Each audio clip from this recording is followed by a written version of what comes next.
बिस्मिल्लाहिर्रहमानिर्रहीम, अस्सलाम वालेकुम। आप देख रहे हैं 92 न्यूज़ और मैं हूं मोहम्मद अहमद राना। मैं हूं सना उस्मान। इस बुलेटिन में हमारा साथ देंगे हमजा तारड़ भी। आपको लिए चलते हैं लाहौर, जहां पर चीफ जस्टिस आसिफ सईद खोसा तकरीब से खिताब कर रहे हैं। In different kinds of jobs suitable for them. So there is a declared policy of the state of Pakistan that we have to make a conscious effort that all the depressed and deprived classes in the society, including minorities and other sections of the society who historically did not get a fair treatment, they have to be uplifted. Their conditions are to be uplifted and brought at par with everybody else in the state. So this is the constitutional commitment, although it sometimes involves a reverse discrimination. But reverse discrimination is recognized throughout the world to make an affirmative action, to take an affirmative action so as to bring the depressed sections of the society, the underprivileged sections of the society at par with the others who are not that less privileged. Even our jurisprudence, as far as laws and their judgments and interpretations, the judicial verdicts are concerned, you will find that for the last about 50 years, the courts have been trying to go an extra mile to take care of the areas where women were deprived of their normal rights. In the matter of inheritance, they were generally ignored and not given their due. But the Supreme Court of Pakistan particularly took the initiative and declared that even if somebody was deprived of inheritance hundreds of years ago, if she can still establish her right today, the period of limitation will not be considered and she will be given her right, and so that justice prevails.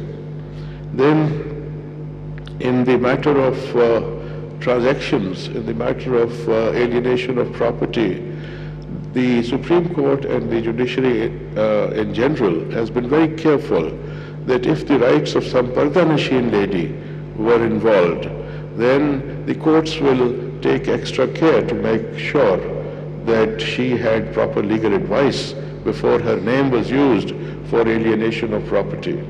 So even there, the rights of women, there was an extra care being taken by the judicial system to ensure that they are not deprived of their legal due. Then,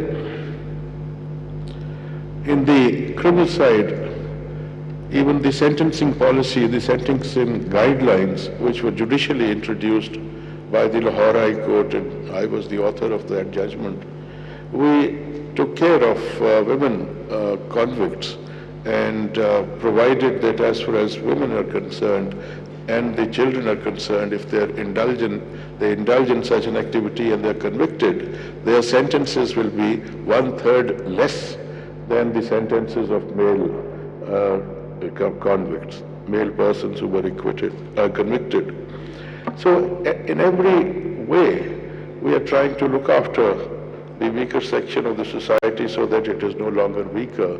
As far as bails are concerned, even the statute itself provides that concession for female accused persons, and Section 497 has a proviso that even in the most heinous of cases, women can be extended the benefit of bail if the court so deems appropriate, whereas this concession is not available to an able-bodied man.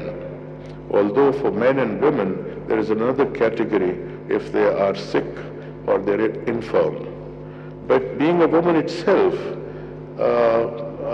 gives an indication to the court that some concession may be awarded, may be extended in the matter of bail to a woman, irrespective of the nature of the crime allegedly committed by her. It will be information for you, something new for you, if I tell you that most of these concessions given by the courts in the country to women, and most of the efforts made to reinterpret the law to extend legal rights to the women, those judgments were authored by judges who only had daughters.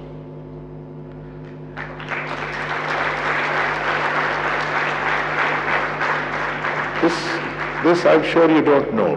Most of you don't know.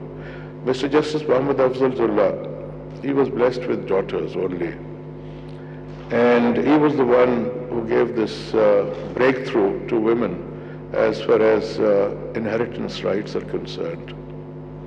Then Justice Naseem Hasan Shah, Chief Justice of Pakistan, he had only 3 daughters. One of them is my wife. And he also went an extra mile to ensure that women in the country are not deprived of their rights, and all his interpretations in matters relating to women were always perceived and known to be tilting in favor of women. And then Zullah Sahab was the Chief Justice of his time. Dr. Naseem Hasan Shah was the Chief Justice of my time when I was practicing as an advocate. And now I am in that position.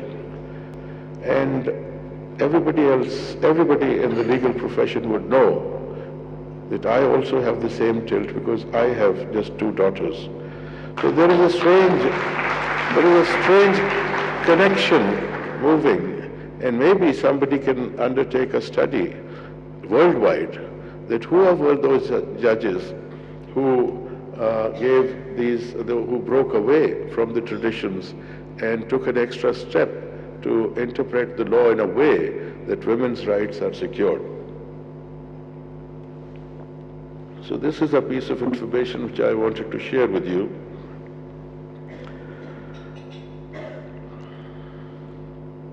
Now, coming to this conference, it's a wonderful exercise undertaken every year. It's the 3rd conference, and the credit for this not only goes to the High Court in general, but to Justice Aisha Malik in particular. And I told you that she's my student, and I'm very proud of her. Her husband is also a very good friend of mine, runs a law college, and I used to teach in that law college with him. In this conference, today's session, we have been lectured, I would say, that this language needs to be changed. Yes, it does need to be changed. Things have moved on in the world. Female gender is very much becoming a part of normal life. It was confined to 4 walls. For many cities it is coming out of it. And it is becoming, this gender is becoming a regular part of almost every walk of life. And we are very fortunate that even in this 3rd world country of ours, we are making effort and we're taking strides in that direction. And now, previously we had never heard of even women judges in the district judiciary. Now we have as many as almost 300 women judges in the district judiciary. And in the High Court now we have female judges, and inshallah soon we shall have a judge or 2 women judges in the Supreme Court, and this issue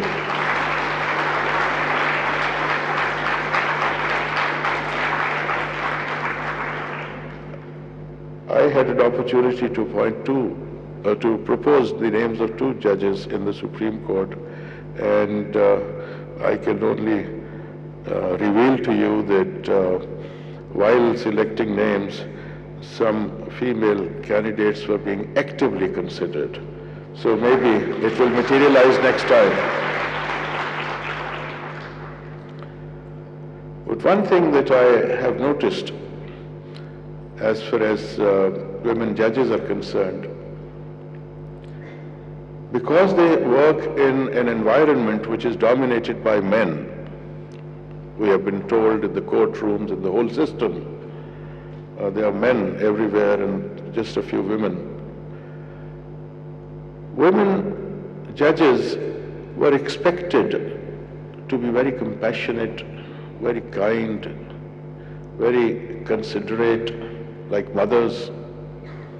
But we have noticed that when they become judges, somehow, because the whole atmosphere is male-dominated, and we were told the term she judge and he judge, so that she judge also likes to behave like a he judge, so that she is taken seriously.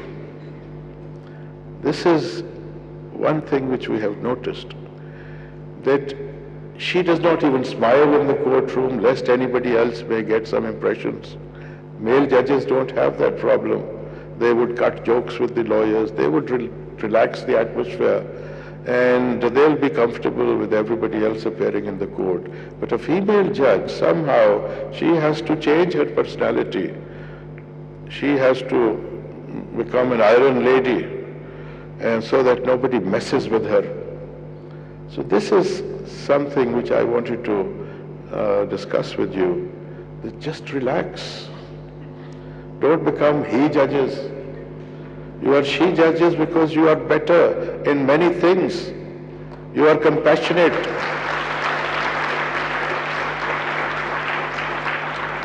You are compassionate, you are kind, you are considerate. And when any litigant would see you in the court, he himself or herself, they would feel that they can be in safe hands, very kind hands.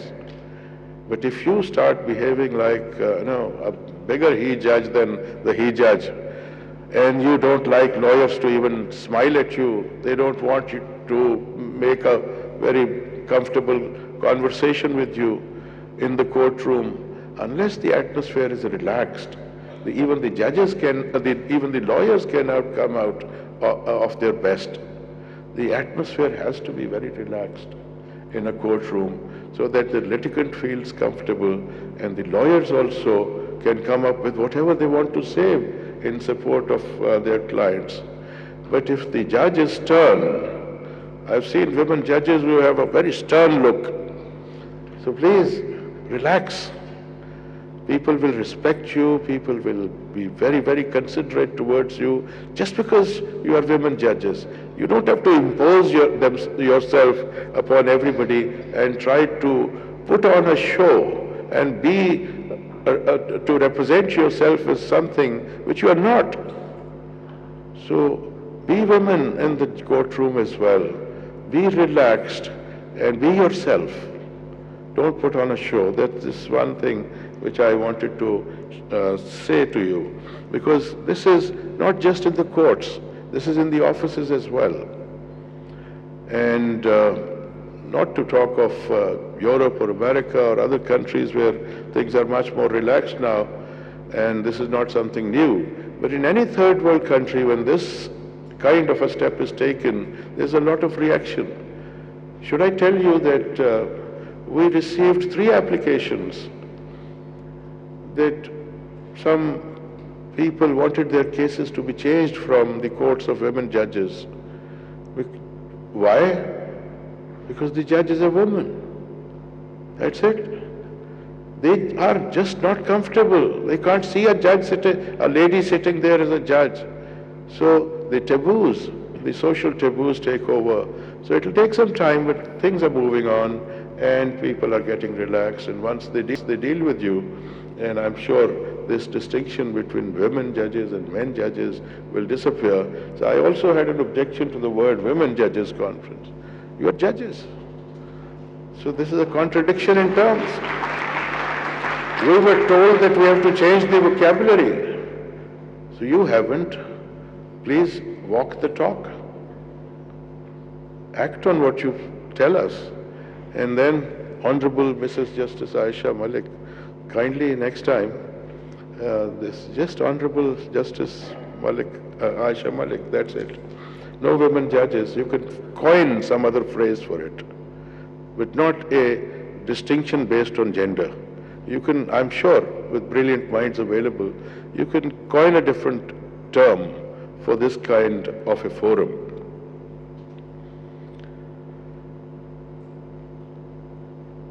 Now that you are judges, you also have to shed this image of yourself as a woman judge. Just behave like judges, normal judges, and dispense justice according to law. And then people themselves will stop noticing that whether they are appearing before a woman judge or a male judge. Being a woman obviously brings with it the attributes of a woman. She is kind. She is very, very compassionate. But at the same time, sometimes you have to be firm in the court. Don't allow anybody to browbeat you. Don't allow anybody to undermine your authority. Be courteous, but be firm. Now you'll say that I'm contradicting myself. I'm not. I'm not saying that just change yourself and relax. But at the same time, firmness is something different. You should be your posture has to be very courteous and decent with everybody. People will start respecting you for your conduct in the court. But at the same time, if somebody, some unscrupulous person, says one word or two words or one sentence, just fix him there and then, so that nobody else even thinks of doing this in another court. And be firm, but at the same time be courteous. And I understand, I can appreciate that you know what I'm talking about. The whole court atmosphere is in your hands. You are in control, so you manage yourself. But don't be extra harsh to prove yourself as a he judge. This is what I've noticed, that female judges, when cases come to us, even in criminal cases, female judges are passing higher sentences. Says I मौत ताकि एक impression बड़ी सख्त है, किसी को नहीं छोड़ते. नहीं, impressions, you don't have to create impressions. Your conduct will create impressions. You be absolutely fair, be firm, be courteous, and just move on, relax. Don't try to prove something in a court of law that you are not a woman judge, you are a judge. By your conduct, your decisions, everything will be settled, people will come to know. So this harshness in the attitude, the stern demeanor, this is what I'm hinting at. We have noticed that in order to survive in a man's world, so-called man's world, the women judges have to go, take some extra steps, become stern, become tough, so that they are taken seriously. You will be taken seriously through your conduct in the courtroom, how you handle a case, what kind of decisions you give. That should be the yardstick that you should be aiming at, that I'm considered a good judge. I'm sure you know what I'm talking about. Gender-based violence courts have been mentioned. I remember I was in St. Petersburg a few months ago, and some European judges and chief justices were taking pride in the fact, somebody said we have one gender-based violence courts in our country. Somebody said we have two. I kept quiet for a while, and then when I was asked to speak, I very humbly told them that we are going to set up 116 gender-based violence courts in every district of the country. They were just taken aback. They were taken aback. I said that there are 116 districts in the country, and we are setting up 116 gender-based violence courts in the country. Not that there's too much violence here. Violence is there, everywhere. But because people don't have resources to approach a court of law on such a subject. So we have to go to them. So in every district, and we're so grateful to Asian Development Bank and Iram Hassan, who also is my student in the law college. They have imparted training, they have spent money on this, and we have trained judges on gender-based violence, and somebody was telling me कि अगर आपके गुनाह बख्शे गए और आपके अगर जन्नत में जाने का फैसला हुआ तो इन अदालतों की वजह से होगा। कि आपने ये इनिशिएटिव लिया, जो उन बेचारी कमज़ोर ख़वातीन की किसी एक की भी दुआ लग गई तो आपका बेड़ा पार हो जाएगा। Thank you very much.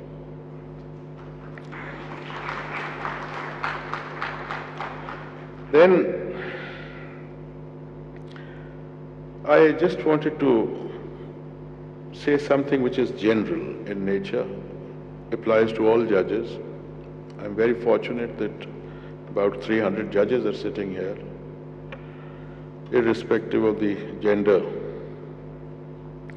The verses of the Holy Quran which were read out at the start of today's ceremony, when translated, they meant कि जब तुम इंसानों में फैसला करो, लोगों में फैसला करो तो इंसाफ से फैसला करो और अमानत वालों की अमानतें लौटा दो। ये हम अक्सर हमारे जुडिशल फंक्शंस पे इन्हीं आयात की तिलावत की जाती है। So as before becoming a judge, I thought God Almighty was talking about two different things. कि जब फैसला करो तो इंसाफ से करो, then अमानत वालों को लौटा दो। These are two different things. When I became a judge, I suddenly realized that maybe the Quran has many meanings, many interpretations possible. So maybe God Almighty is talking about the same thing here. कि आप जज हैं, आपके सामने case लगे हैं, एक cause list लगी हुई है कि ये केसेस आज सुने जाएंगे, कि जब इंसानों में फैसला करो तो इंसाफ से करो और ये अमानत वालों की अमानतें लौटा दो। कि this is the cause list, these are the trusts that you have to discharge today. These are the things trusted to you today, and this trust is to be discharged today. So this cause list is connected with justice. You are a judge, you have to dispense justice. There are many people sitting in the same courtroom, but they are not judges. There's only one person sitting in the courtroom who can decide the case, and that is you. And if you don't decide the case that day, there's absolutely no difference between you and anybody else in that courtroom.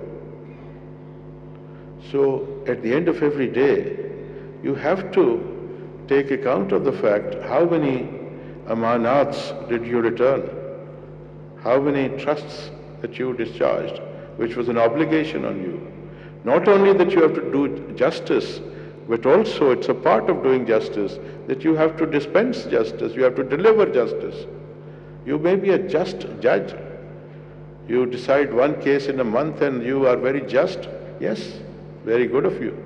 But at the same time, there are many, many people clamoring for justice, and it is you and you alone who can decide their cases, and you just ignore your responsibility in that regard and adjourn cases casually. No.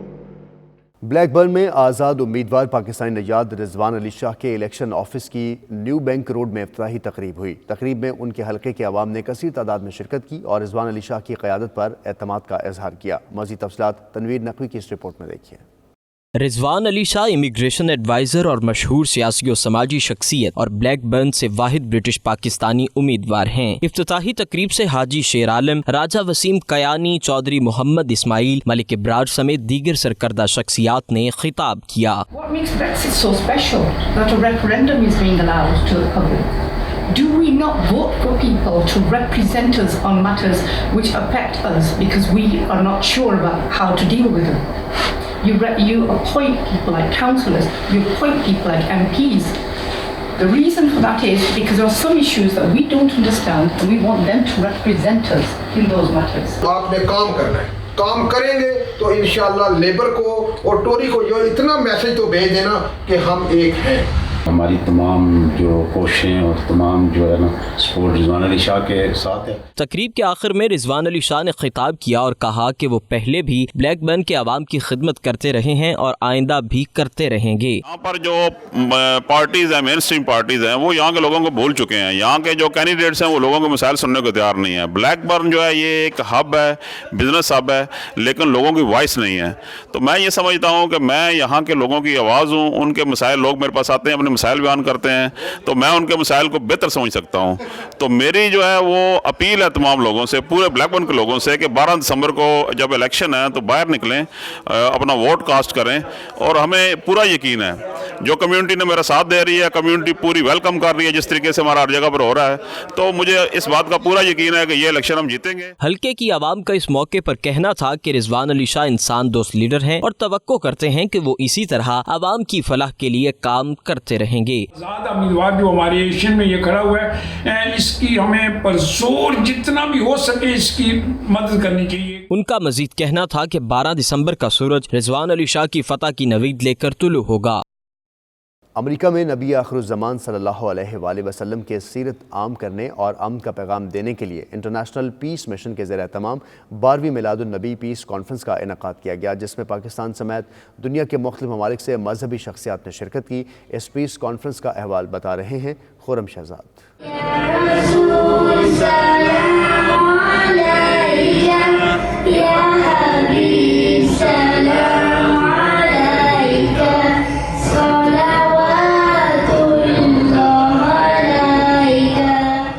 بات جب آقائے دو جہاں کی سیرت کی ہو تو زمان و مکان کا فرق مٹ جاتا ہے۔ نبی پاک صلی اللہ علیہ وآلہ وسلم کی سیرت اور اخلاق کی گواہی تو عرب کے غیر مسلم بھی دیتے تھے۔ رسالت مآب نے اپنے اعلیٰ کردار سے اسلام کی تبلیغ کی، جو کہ رہتی دنیا تک ایک مثال ہے۔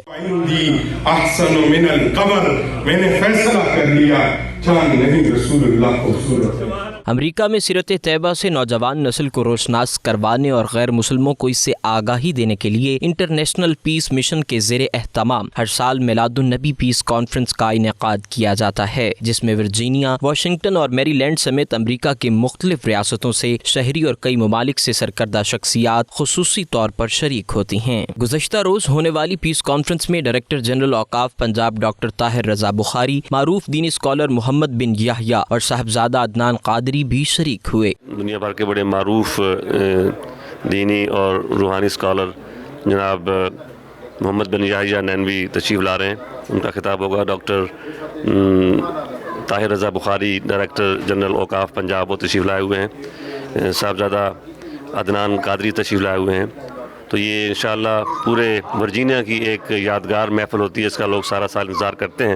حضور علیہ الصلوۃ والسلام کی ولادت باسعادت کے موقع پر جو خوبصورت مجلس سجائی گئی، دراصل دنیا کو رسول کریم صلی اللہ علیہ وسلم کا پیغام امن، پیغام محبت، پیغام آشتی، پیغام سلامتی اور ہمیشہ رسول کریم صلی اللہ علیہ وسلم کی خوبصورت اخلاق، کمالات اور سیرت سے آگاہ کرنا ہوتا ہے۔ دنیا بھر کے جو عظیم اسکالر ہیں وہ یہاں موجود ہیں، اور نبی اکرم رسول محتشم صلی اللہ علیہ وسلم کا اسوہ اور آپ کی تعلیمات اس کو لوگوں کے سامنے بالخصوص جو جدید عصری تناظر ہے جس میں رواداری، انسان دوستی اور بین المذاہب مکالمہ اور ہم آہنگی اس کی ضرورت ہے، اس حوالے سے خصوصی طور پر یہاں گفتگو ہوئی ہے۔ پیس کانفرنس کے شرکاء نے امریکہ سمیت دنیا بھر کے غیر مسلموں کو پیغام دیا کہ نبی آخر الزماں صرف مسلمانوں کے ہی رہبر نہیں بلکہ پوری انسانیت کے محسن ہیں، جو کہ رنگ و نسل سے بالا تر ہو کر ہر ایک کے دکھ درد کو دور کرنے کے لیے اس دنیا میں تشریف لائے۔ اس طرح کے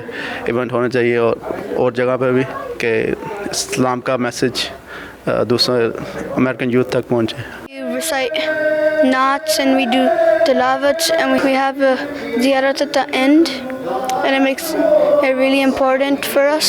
فَيُعَذِّبُهُ اللَّهُ الْعَذَابَ الْأَكْبَرَ إِنَّ إِلَيْنَا إِيَابَهُمْ ثُمَّ إِنَّ عَلَيْنَا حِسَابَهُمْ۔ ان کا مزید کہنا تھا کہ وہ چاہیں دنیا کے کسی بھی ملک میں رہتے ہوں، انہیں اپنے بچوں کی اخلاقی، دینی اور روحانی تربیت اس طریقے سے کرنی چاہیے کہ لوگ اسلام سے محبت کریں اور دنیا کو پیغام امن دیں۔ میں مر کے بھی نہیں مردا، مجھے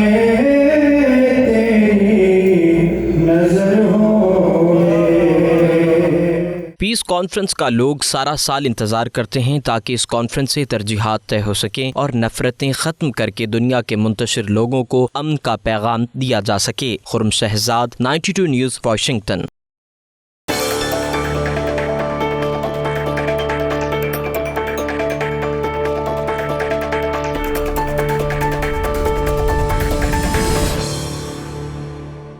नीदरलैंड्स में चाकू से हमला। पुलिस ने हेग के मसरूफ शॉपिंग सेंटर में चाकू से हमला करने वाले मुश्तबा शख्स को गिरफ्तार कर लिया है। गैर मुल्की खबर इदारे के मुताबिक पुलिस ने अपने ट्विटर अकाउंट पर लिखा है कि गुज़िश्ता रोज़ हेग के एक शॉपिंग सेंटर में 3 बच्चों को चाकू से वार करके जख्मी करने वाले एक 35 साला मशकूक शख्स को गिरफ्तार कर लिया गया है। पुलिस का कहना है कि मशकूक शख्स की कोई मुस्तकिल रिहाइशगाह नहीं है। पुलिस ने मज़ीद कहा है कि गिरफ्तार होने वाले शख्स से तहकीकात की जा रही हैं।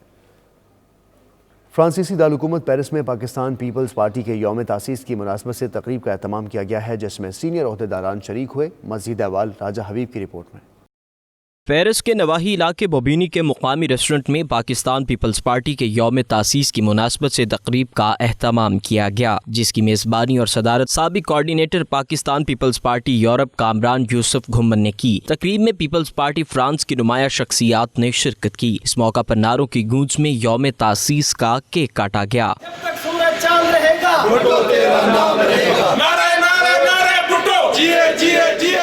तकरीब से खिताब में कामरान यूसुफ घुम्मन ने कहा कि पाकिस्तान पीपल्स पार्टी ने माजी में मुल्क को खुशहाली की जानिब गामजन किया, लेकिन साजिशों के जरिए पार्टी को कमजोर करने की कोशिशें की जाती रहीं, जिससे मुल्क की तरक्की की रफ्तार में कमी आई। उन्होंने कहा कि आज भी सियासी शऊर रखने वाले लोग पीपल्स पार्टी को एक बेहतरीन सियासी जमात समझते हैं। हमारी खुशकिस्मती है कि बिलावल भुट्टो जैसा नौजवान और काबिल लीडर पार्टी की क़यादत कर रहा है। आज तो मौजूदा हुक्मरान तब्दीली का नारा लगा रहे हैं, वो असल तब्दीली जो हम और आप लोग बोल रहे हैं ना, हमको जो ताकत बोलने की दी है वो ही एक तब्दीली है।